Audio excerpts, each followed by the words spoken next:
Some years ago, there was a group of clergymen in a small town in Alabama who decided it would be good for them, they had never done it before, to make a large manger scene in the center of town.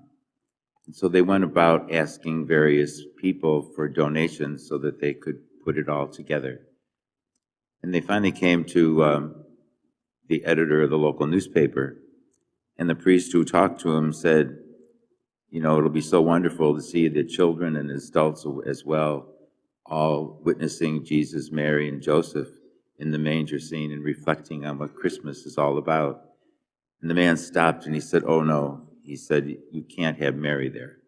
He said that would be supporting and encouraging just your denomination. So the priest thought for a moment and he said, you know what, I'll tell you, if you can show me how we can have a birth without a mother, then I'll take Mary out. Well, obviously, Mary stayed in the Christmas scene. We cannot have a birth without a mother. And this birth of this mother was so very, very special. It's why we celebrate this feast today, a week after the birthday of Christ, her son. The feast of the Holy Mother of God goes back many centuries. In the Council of Ephesus in 431, that was when the church solemnly proclaimed that Mary is the Mother of God.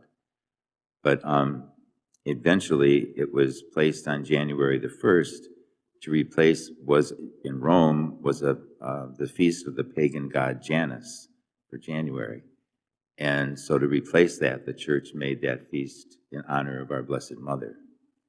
And fittingly so, because Mary has cooperated with Christ in the salvation of the world. She's not just an important person that was a part of it.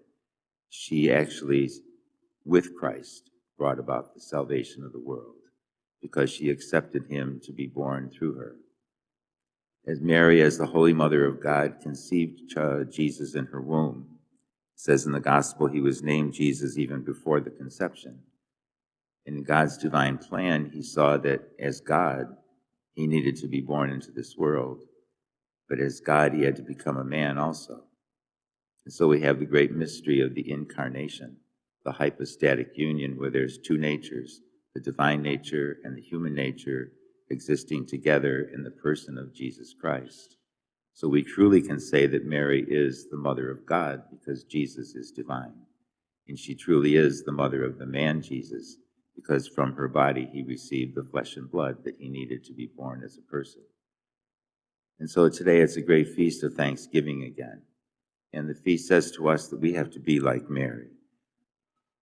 In the scriptures it says that she, after the shepherds told her all kinds of things, doesn't say what they said to her, but she kept all of them, reflecting on them in her heart.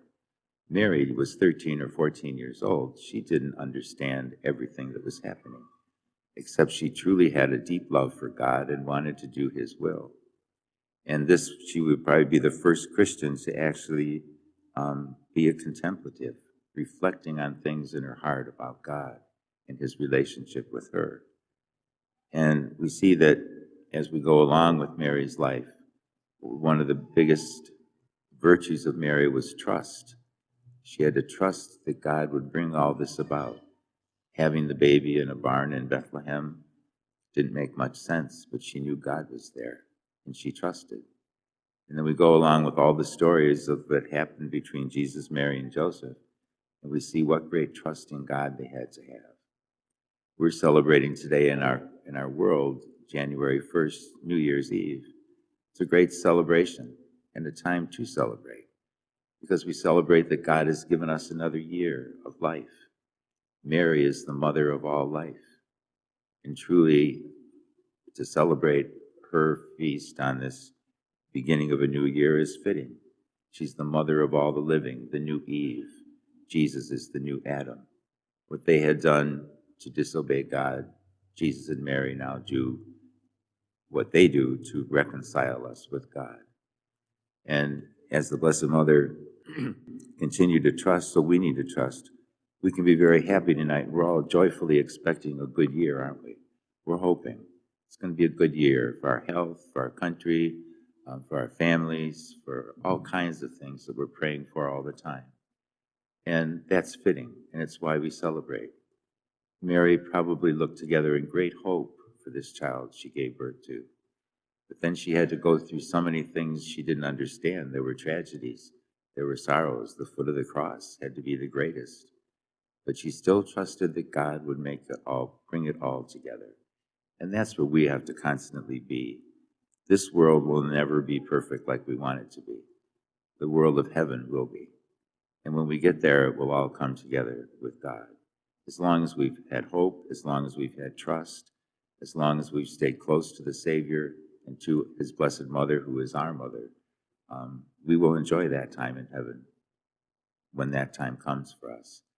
And so today we thank God that Jesus has given us Mary to be a partner for us on the journey and a mother who looks upon us with great love every day from heaven. So let us not forget to pray to her and ask her especially for the ability to trust God just as she did.